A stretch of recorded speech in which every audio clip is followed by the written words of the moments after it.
Oi, tudo bem? Meu nome é Flávio, esse é o canal Aprendendo a Bíblia e hoje nós vamos falar sobre o tipo de governo que a Bíblia recomenda.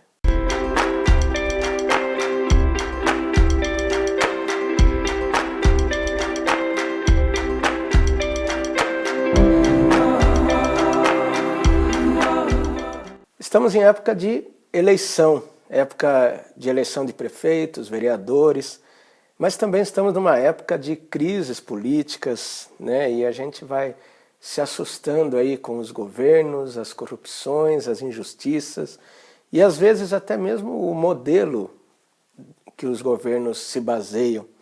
E a ideia desse vídeo é mostrar que a Bíblia nos ensina diretamente sobre isso. E isso deve servir de base para nós, cristãos, eleitores, e também como uma mensagem para os governantes que estão lá, especialmente aqueles que dizem seguir a Bíblia, né, que dizem fazer as coisas em nome de Deus. É importante que eles estejam aprendendo sobre isso. E eu vou me basear num texto que está lá em Isaías, capítulo 32, do versículo 1 a 8. É um versículo que, de certa maneira, ele é até aplicado ao Messias, mas que as suas características falam a respeito dos valores que Deus quer ver num governo justo.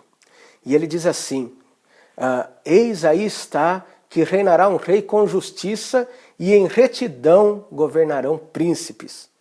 Versículo 2, cada um servirá de esconderijo contra o vento, de refúgio contra a tempestade, de torrentes de águas em lugares secos e de sombra de grande rocha em terra sedenta.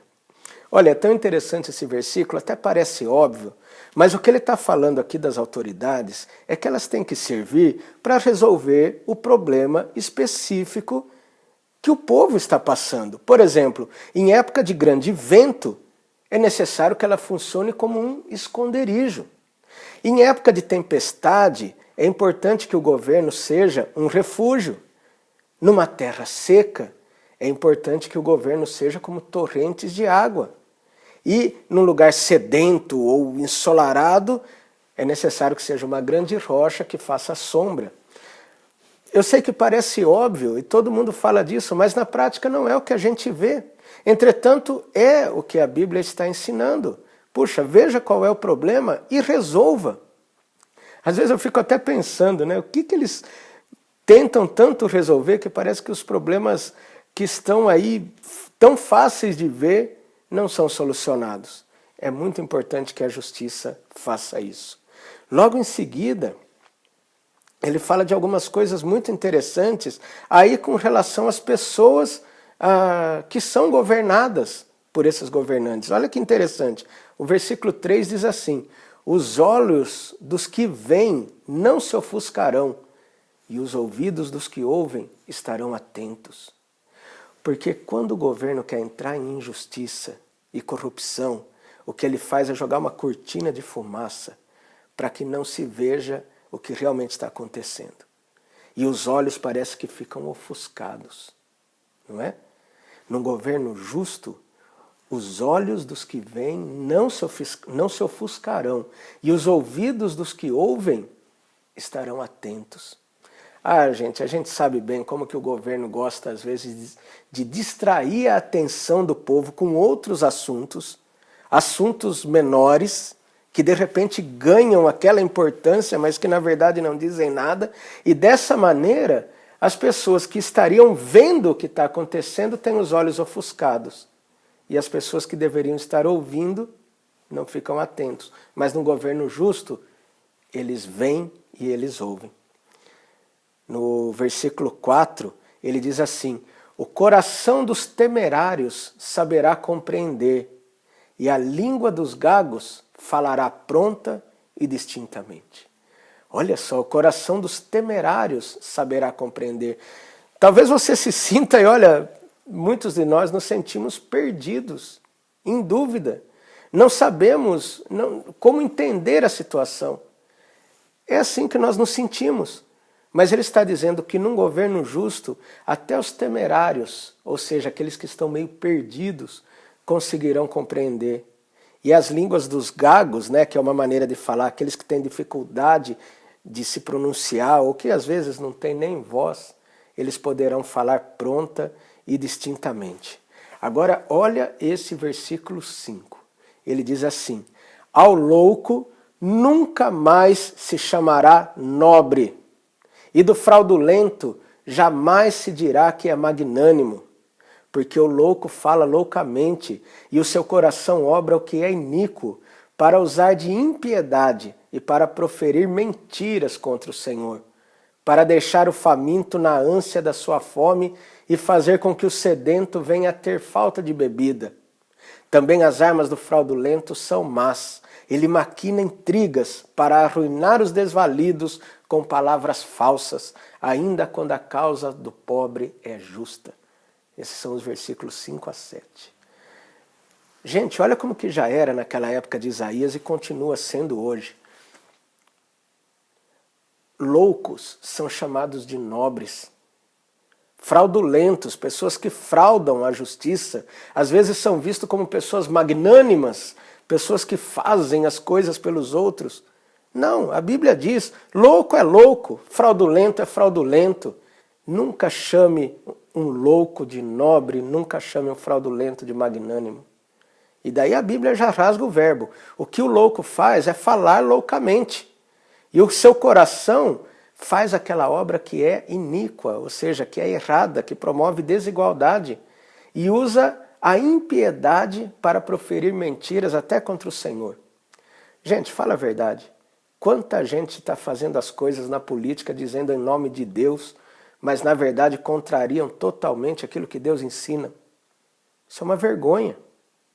E acabam deixando o faminto na ânsia da sua fome.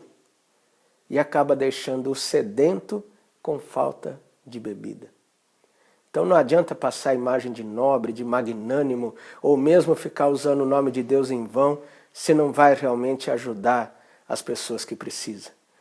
Aí ele diz, também as armas do fraudulento são más, ele maquina intrigas para arruinar os desvalidos, com palavras falsas, ainda quando a causa do pobre é justa. Forte, não? Mas ele termina falando dos verdadeiros nobres.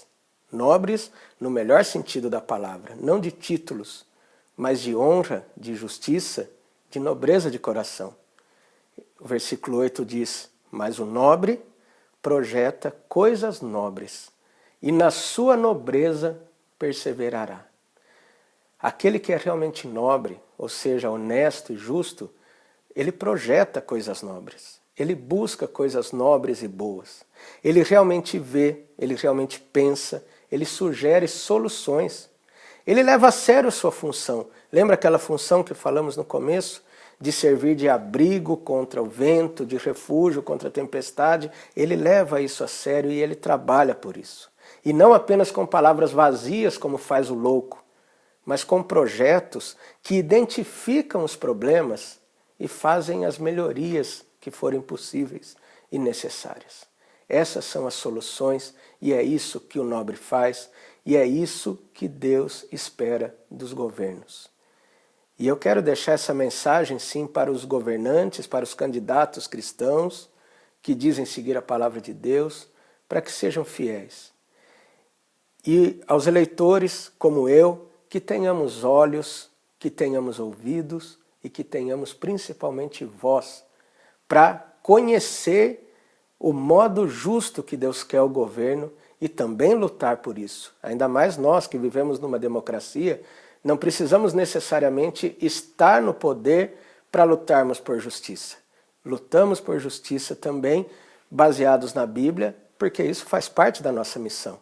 Jesus disse, bem-aventurados os que têm fome e sede de justiça, porque serão fartos. Assim, quero deixar essa palavra com você e que ela possa edificar seu coração e te ajudar nesse momento tão importante da nossa nação, para que nós estejamos votando da maneira correta, trabalhando da maneira correta, não apenas em época de eleição, mas em todos os momentos, porque isso faz parte da vontade de Deus. Espero que essas palavras abençoem e edifiquem seu coração. E se você gostou, eu peço que você curta, compartilhe, inscreva-se no nosso canal. Mostre isso para outras pessoas. Se você tiver candidato conhecido, manda essa palavra para eles. Pegue você mesmo a Bíblia e mostre. E que nós continuemos aqui nesse canal, trazendo essas preciosidades bíblicas para edificar a todos nós juntos. Deus abençoe você.